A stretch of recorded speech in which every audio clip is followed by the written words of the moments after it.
Chapter 12, wherein Jemmy is betrayed.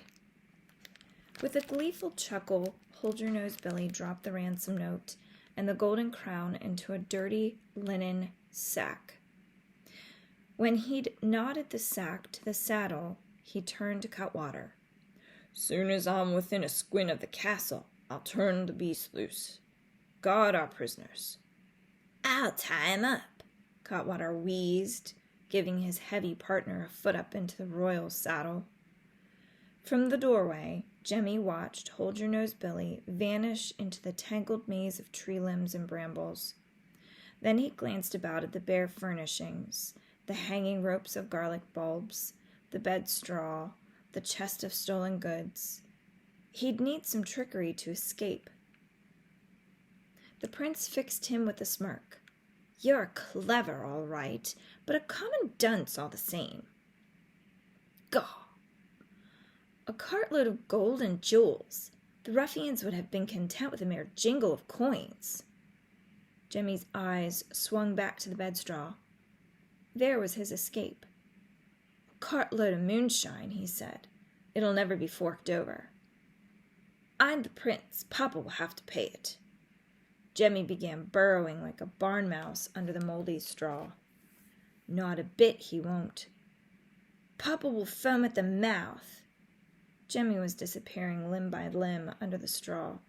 "Think again. It'll be clear as water the note's a scrambly witted fake. Papa'll keep me under lock and key after this. It won't fool a soul, that note. How could you have written it? Everyone in the castle knows you can't so much as sign your own name." "I never needed to before." "It's me that's in the soup. I'll catch it for your mischief in running away. And I'll catch it again when the tutor claps eyes on the handwriting. He'll say, 'Jemmy?' This is Jemmy trying to line his own pockets. Your Paul scragged me with his bare hands. So I'll be obliged if you'd help me nip out of here."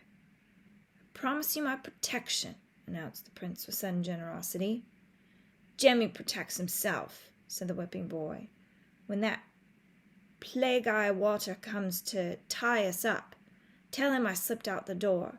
Soon as he bounces off after me, I'll make a break for it." "You leave me alone with cutthroats?" Before Jemmy could answer, he heard the sharp squeak of the door. He held his breath. "Lads, you won't mind if I truss you up like a Christmas goose?" There came a sudden pause, and Jemmy's heart began to thump. "Where's the prince?" Cutwater snapped. Jemmy heard Prince Brat answer without the slightest hesitation. "Him, over here under the straw." Chapter 13. The Chase. A thoroughbred of the streets, Jemmy acted on instinct. He didn't wait to be nabbed. In a burst of straw, he shot up and made a leap for the door. Cutwater, startled, lost the merest breath of time, but it was enough. Jemmy flung open the door and ran. His long arms outstretched, Cutwater lurched after him, and Prince Brat followed. Jemmy vanished into the wild green tangle. He jumped a great fallen log, ducked under low-hanging branches, and like a rabbit, made sudden changes in direction. He could hear Cutwater close behind, breathing like a bellows. "I'm on your tracks. Stop before I get agravexed with you, Prince." Jemmy covered the ground at full tilt. Leaves crackled under his feet. "Gaw," he thought, "he might as well be leading a confounded parade for all the noise he was making." He reached a small clearing and half jumped out of his skin. Sniffing near the skeleton-white roots of an upturned hollow tree stood a wild beast. A bear. Jemmy would have preferred Cutwater's own company, but before he could find his legs, the hairy beast took flight. It went crashing away to Jemmy's left. Jemmy got his breath back. Then, almost without thinking, he dove into the hollow of the dead tree and snugged himself in. Moments later, he caught the merest glimpse of Cutwater cupping an ear. Turning on his heels, the rattle-boned man gave a shout. "Practically got you by the hind leg, pesky prince." Jemmy let out a small sigh of relief. Cutwater would have a mighty surprise if he caught that bear by the hind leg. As the sounds of the chase grew fainter, Jemmy crawled out of the hollow root.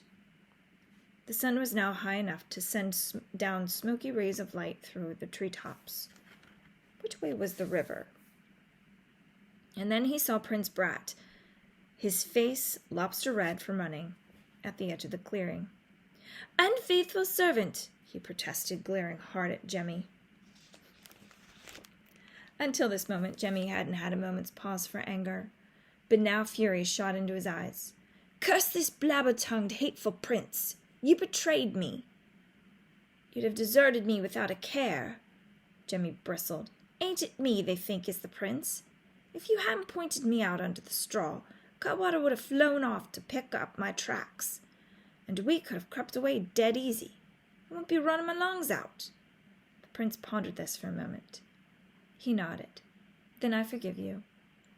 Jemmy was speechless for a moment. "Forgive me? Don't trouble yourself, my good and loyal prince, and get yourself another whipping boy." "But I have not dismissed you from my service," said the prince calmly. "I dismiss myself," Jemmy fired back. "I'll get where I'm going. You find your own way back to the castle." "I'll go with you." "Not likely." Jemmy turned to the right and beat his way back into the foliage. Foliage being lots of plants and trees. Chapter 14, in which is heard a voice in the forest. Jemmy could hear Prince Brat following in his tracks, step by step. He grimly pressed on. Brambles reaching out like cat's claws tore at their fine garments. The forest trees rose all around them like prison bars. Finally, Jemmy spun around. "Lay off! Go your own way!" "This way suits me," said the prince. "Well, don't follow me. I've no more idea than a gnat where I'm heading." "Silence!" whispered the prince with a turn of his head. "Hear that?" They froze, the two of them.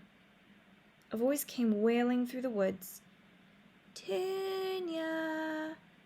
Pet, pet, Petunia!" And then a young woman appeared, barefoot and jangling with bracelets. She moved through the trees as quickly as a wood spirit. "Pet, pet, Petunia!" She carried a coiled rope in one hand and held outstretched in the other an amber chunk of comb honey. "Come here, darling. Come to Betsy." Suddenly, as if sensing a presence in the trees, she headed toward Jemmy and the prince. "Petunia? You there, naughty rascal? Smell the honey. Come feast yourself, pet." Jemmy didn't know what to make of this woman. Girl, really, for as she drew closer, he reckoned she couldn't be more than 14 or 15 years old.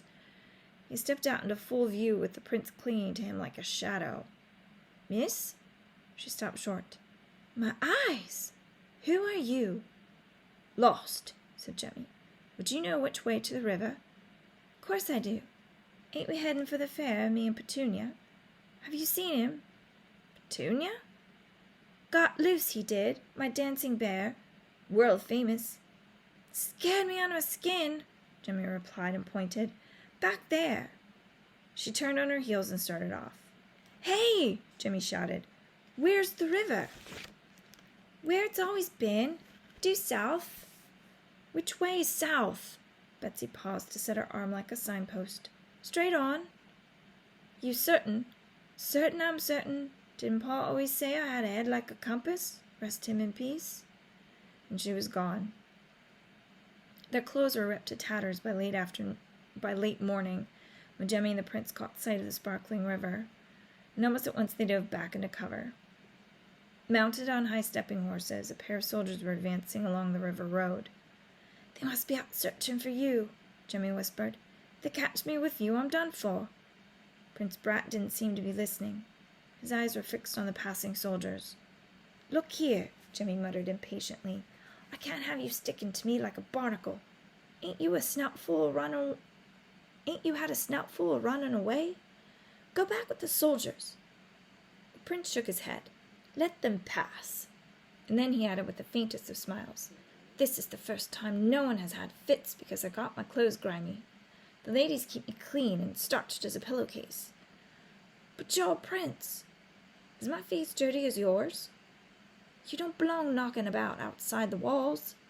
Prince Brat gazed off into the distance. "Did you have lots of friends when you lived on the streets?" "Heaps." "Heaps, of course. And hardly one of 'em wouldn't fight me over a bone. Go back. Your pa must be having double fits o' worry," the prince answered with a flash of resentment. "It might as well be stuffed and hung on the wall like a stag's head. For all he notices me. You remind him often enough with all your pranks. How long are you going to let him sweat and stew?"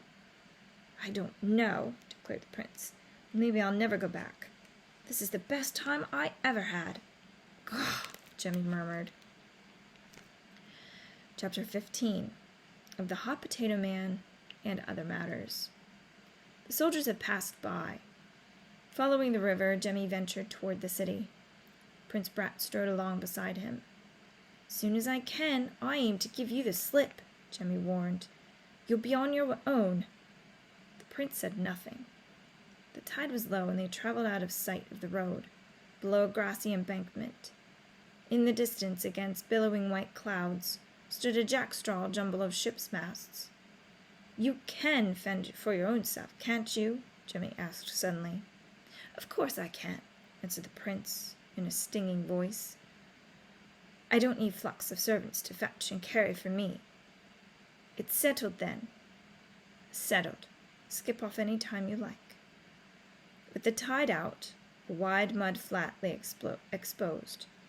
From long habit, Jemmy kept his eyes peeled for treasure. Sandpipers scattered like mice before him. He spotted a barrel stave and pounced upon it. "Trash," remarked the prince. "What are you doing?" "Mudlarking." "What?" "I've got to eat, don't I? If I can collect enough driftwood, I can sell it as firewood." The prince shrugged and walked on ahead. Jemmy gazed after him for a moment. What did a prince know about living off the streets? His meals had always appeared on china plates and silver trays as if by magic. Left to himself, he'd starve. "It's not my worry," Jemmy muttered. "What?" "You, that's what. If you get hungry enough, you'll scramble back to the castle." The prince glared back at Jemmy, and then stooped down to retrieve the broken leg of a chair from the mud. "Is this worth anything?" Jemmy nodded. Before long, the two of them had collected 3 more barrel staves in the back of the chair. A barrel stave is a long wooden board that they used to hammer together to make barrels. And the barrels used to contain different types of goods like foods and different types of drinks. And then Jemmy found something even more valuable to him, a bent and battered birdcage. He could go into business with that. Straightened out, it would hold rats. They rounded a bend, and the crack of a whip sounded in the air like a firecracker. Jemmy crawled up the embankment for a look. A weary old coach was mired in a mud hole on the road. The coachman looked just as old and rickety, held the reins of his 2-horse team, and cracked his whip in the air again. "Pull, gents! Be good lads! It's me own fault not leading you around this bog. Me eyesight ain't what it was, is it, old tars?" Jemmy watched for another moment as the horses tried to pull the coach free. The coach was enameled blue, with yellow lettering painted on the door panel. "Captain Harry Nips, Hot Potato Man." Jemmy crawled over the embankment. A ride to the city would suit him fine. "Sir, would you take on a passenger? Here, let me set these barrel staves under the wheels." "Don't mind if you do," said Captain Nips. "I'm late for the fair as it is." Jemmy busied himself, laying a firm track for the wheels. Prince Brat watched from the edge of the embankment. "You must be carrying a heavy load," Jemmy cried out. "Try again, Captain." The old man cracked his whip. The horses strained and the coach rolled up out of the bog. "Hop in, lad." Jemmy opened the door and saw that the coach was heavily laden with raw potatoes and a huge iron kettle. Jemmy settled himself as best he could, and the coach lurched forward. At last Jemmy thought, "You're free of the prince," but he couldn't resist a backward glance. Prince Brat was standing in the center of the road. He dropped his load of driftwood and merely gazed at the receding coach.